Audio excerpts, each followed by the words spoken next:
Obrigado, Sr. Presidente. Cumprimento também, ao fim de 18 anos de ausência nesta Casa, Sr. Primeiro-Ministro, meus cumprimentos. A minha primeira questão é sobre a composição do seu governo.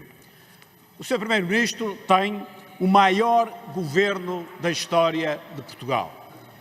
Depois daquela polémica sobre a eventualidade de precisarmos de um carpinteiro para solucionar ali o problema do Sr. Deputado André Ventura, quase precisávamos de um carpinteiro para ajustar a bancada do Governo, tantas são as pessoas que aí estão. O seu governo custa mais dinheiro e é pior. Eu estimo que este alargamento do Governo custe qualquer coisa como mais de 50 milhões de euros aos contribuintes. E tem problemas, vai ter seguramente problemas de articulação.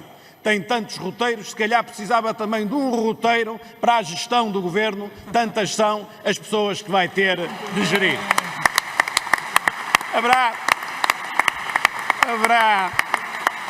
Haverá mais gente no Partido Socialista sossegada, porque há mais lugares, ou houve mais lugares para distribuir, mas tem o Governo mais caro e maior da história toda de Portugal.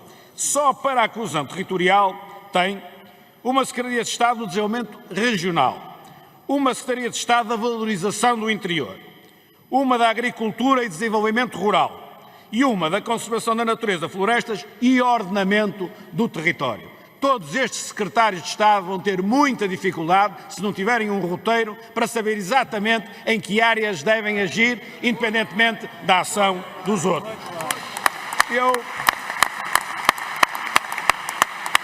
Já vimos um governo com um secretário de Estado da Cultura.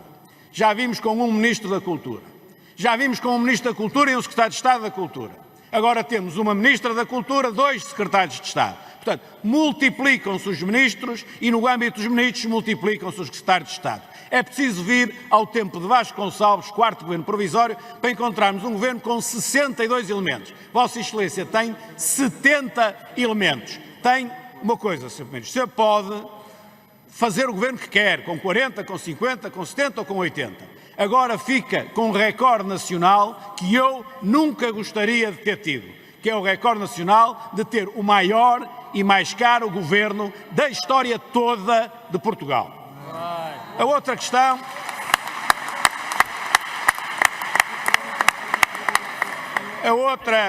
também tem a ver com a composição do governo e tem a ver com uma promoção e uma despromoção que o Sr. Primeiro-Ministro fez.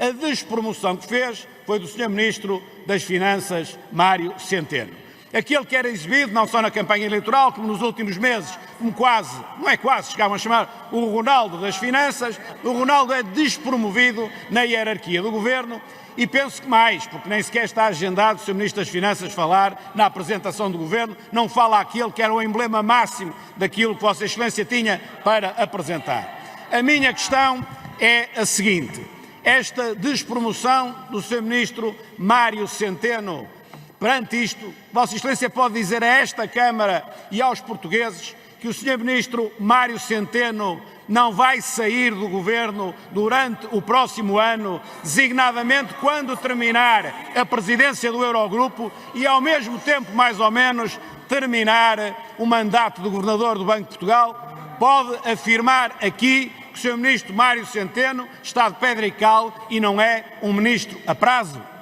A outra questão tem a ver com a promoção. E a promoção aqui é do Secretário de Estado da Energia, que deixou de ser Secretário de Estado da Energia para ser Adjunto da Energia. Portanto, o segundo na hierarquia do Governo. Todos nós vimos as notícias sobre a exploração de lítio no norte de Portugal, em que o seu Secretário de Estado deu a concessão da exploração de lítio a uma empresa que tinha 3 dias de existência, que tinha sede numa junta de freguesia do Partido Socialista, constituída com o capital mínimo que é possível constituir uma sociedade anónima, 50 mil euros para um negócio da ordem dos 350 milhões de euros, e concessionou sem estudo de impacto ambiental, quando ainda antes, um pouco tempo antes, na Covilhã, não tinha dado uma concessão, precisamente porque não havia estudo de impacto ambiental. Por isso, a minha questão relativamente a esta promoção é a seguinte: ao ser promovido, o Sr. Primeiro-Ministro, ao promover o Secretário de Estado, João Galamba, está em condições de dizer a esta Câmara e de dizer ao país que, no plano legal, no plano político e no plano ético, o Sr. Secretário de Estado da Energia agiu bem, agiu sem qualquer maca. É esta a pergunta que eu lhe faço. Está em condições de dizer isso ao país?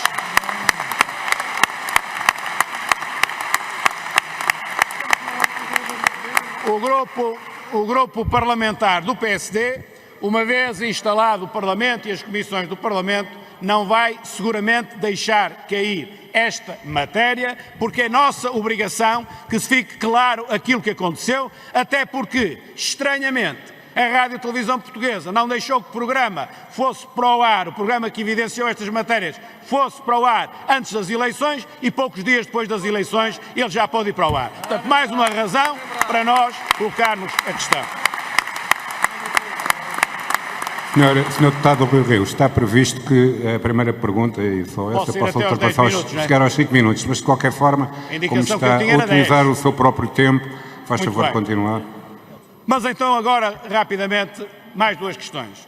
Uma tem a ver com a saúde, onde ainda agora ouvimos o discurso e, portanto, tudo aquilo que estava mal vai ficar bem, acredita naturalmente quem quer, mas há uma pergunta muito concreta que eu lhe queria fazer. Qual a razão pela qual escreve no seu programa que jamais fará uma parceria pública ou privada durante esta legislatura? Agrada seguramente à esquerda, desagradará ao Sr. Presidente da República, que cria a lei de bases feita não contra o PSD, deixou ali uma coisa híbrida, agora foi claro, é contra as PPPs e desagrada aos setores mais moderados da sociedade portuguesa. Mas isso, enfim. Agora, a pergunta que eu lhe faço é uma coisa que eu, sinceramente, não entendo. Se aparecer um privado que lhe diga que faz a gestão de um hospital de forma mais eficaz e por menos dinheiro, o Governo diz, não quero. Tem o Serviço Nacional de Saúde, em muitas situações, num caos. Se aparecer um privado que diz, faço melhor e mais económico, não quero. Se não tem dinheiro para os investimentos que tem de fazer, para a manutenção que tem de fazer, se aparecer um privado a dizer que o faz, diz, não quero. Tem as pessoas à espera meses por uma cirurgia, meses por uma consulta. Se vier um privado dizer, eu faço a gestão do hospital, reduzo as listas de espera, não levo mais dinheiro por isso, o Governo diz, não quero.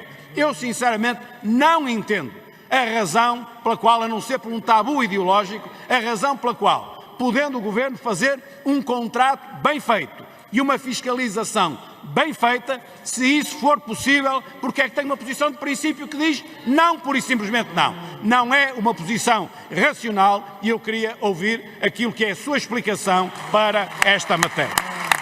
E a última, para não exagerar no tempo, Sr. Presidente, algo profundamente lamentável que o Sr. Primeiro-Ministro fez durante a campanha eleitoral. Depois de sucessivos adiamentos da construção da ala pediátrica do Hospital de São João, o candidato, se assim se pode dizer, a Primeiro-Ministro do Partido Socialista, vai lançar a primeira pedra da ala pediátrica do Hospital de São João a escassos dias das eleições. Ficamos todos a pensar que fez a gestão de uma tal maneira para a obra começar pouco tempo antes das eleições. Mas não, ainda foi pior que isso. É que a obra não começou. Já passou quase um mês e nada aconteceu. Ou seja, fez uma coisa que é de lamentar, que é utilizar uma matéria séria, são crianças que foram oncológicas a ser tratadas em contentores, e foi lá dar a ilusão que a obra começava, tendo em vista 6 de outubro, e a obra não começou. Por isso, a pergunta que eu lhe faço é quando vai efetivamente lá lançar a segunda pedra, ou seja, quando é que as obras vão efetivamente começar. Muito obrigado, Sr. Presidente.